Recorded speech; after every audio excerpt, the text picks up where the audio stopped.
Ngayong araw mga idol ay graduation pala ng aking anak na si Gwen Gwen. May konting handa po kami para sa kanya mga idol ng adobong karne ng baboy. Si Mrs. pala ang nagluto. Yan po ang aming pagsasaluhan. Shout out po Ma'am Susan Larin from Tanay Rizal. Dahil meron din silang mga award mga idol, kaya isahan na lang po ang paghanda. Maaga talaga kami gumising mga idol kasi ito po yung araw ng graduation at yan po yung achiever na award niya at yan po yung gate pass natin. Hindi tayo makapasok mga idol pag wala yan. Natapos na pala mga idol sa pagbihis yung anak ko at tayo rin po at lumabas na po kami mga idol. Ay tingnan nyo naman po yung araw. Hindi pa lumabas, medyo maambo, nagdala tayo ng payong. Pagkadating natin dito sa paaralan mga idol ng Tugbungan Elementary School, pagdating namin dito mga idol ay kunti pala yung tao at dyan ka pala dadaan. Kinukuha ng teacher yung gate pass. Bawat isang estudyante, isang parents din mga idol ang papasok. Kasabay pala graduate ng anak ko mga idol, yung pinsan niya yan si Yana. Nakaka-proud lang po mga idol at masaya sa mga magulang na mapapaso natin yung mga anak natin na ihatid natin sa kanilang mga upuan. Shoutout pala sa lahat ng teacher mga idol na sila pala yung pangalawang magulang sa paaralan ng ating mga anak mga idol. Ngayon papaso na po si Gwen Gwen mga idol.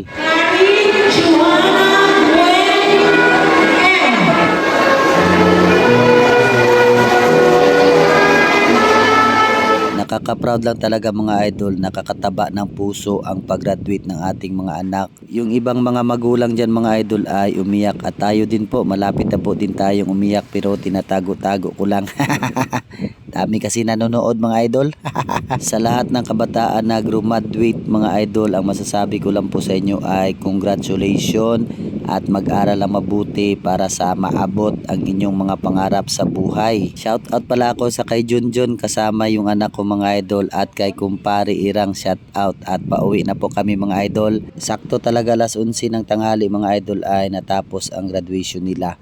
At pagkahapon po mga idol ay sumahod man din tayo sa ating tinatrabahuan at nagbili na rin po tayo ng kalahating kilong karne ng baboy mga idol at yung isda na tamban para iihawi namin mga idol mamaya.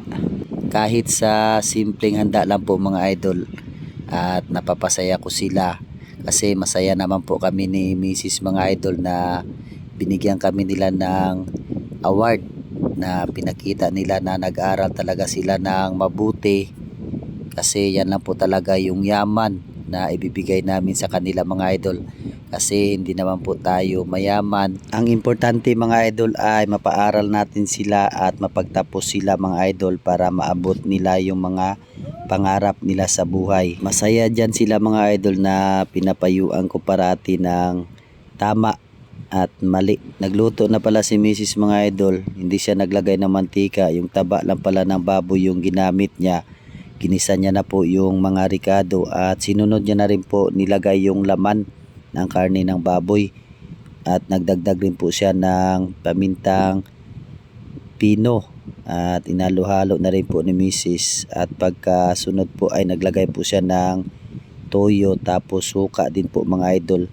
Nagdagdag pala sa dyan ng tubig mga idol para may sabaw-sabaw din po kasi yan naman po yung gusto ng mga kabataan na merong sabaw-sabaw. Inutusan pala namin si Ate Kikay mga idol na magbili ng oyster sauce sa kapitbahay namin kasi maglagay si Mrs. kasi yan po din po nagdagdag pampalasa.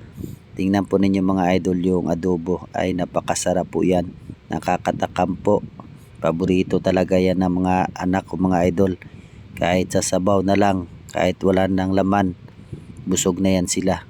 At bago tayo kumain mga idol ay magpapasalamat po muna tayo sa itaas. The name, the Father, the Son, Lord, thank you sa pagkaroon og thank you kay ni-graduate na si Gwen sa grade 6. Hog na siya'y handa karon Lord.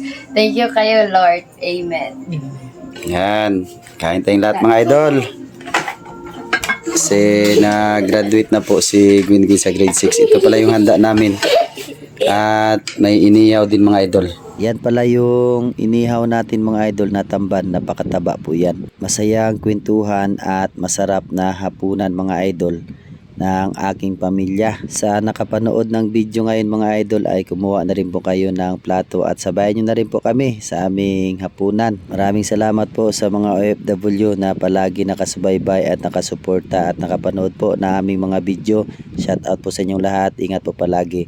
At dito na rin po mga trabahador sa Pinas na kagaya ko. Ingat din po tayo palagi mga idol. At maraming salamat pala kay Ma'am Maria Lucia Rebullios ng principal po mga idol dito sa Tugbungan Elementary School. Shout out po ma'am. Kaya payo ko lang po sa mga kabataan dyan, pag tapusin nyo muna yung pag-aaral nyo. Huwag muna kayo mag-girlfriend at boyfriend kasi mahirap ang buhay pag magkaroon na kayo ng pamilya. Congrats at God bless sa inyong lahat.